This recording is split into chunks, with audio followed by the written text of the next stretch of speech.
আসসালামু আলাইকুম ওয়া রাহমাতুল্লাহ। সবাইকে সালাম জানাই।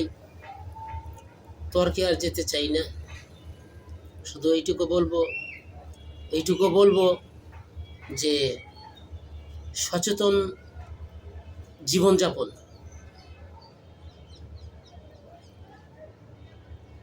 সব কিছুতে, চলাফেরা, শিক্ষা দীক্ষা, সামাজিক,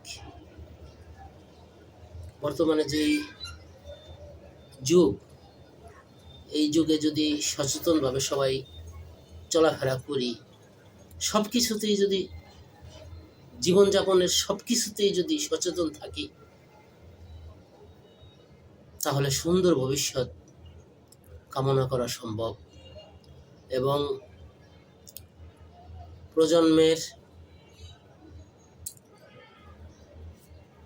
সুন্দর ভবিষ্যৎ কামনা করি, সবার সুন্দর ভবিষ্যৎ কামনা করি। আল্লাহ যেন সবাইকে সচেতন হওয়ার তৌফিক দান করেন এবং সচেতনভাবেই চলাফেরা করতে হবে, তাহলে সুন্দর ভবিষ্যৎ আশা করা সম্ভব।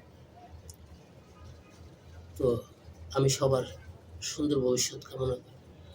অনেক ক্লান্ত, আর তর্কে যেতে চাই না। তর্ক করে লাভ কি? আর তর্ক করব না।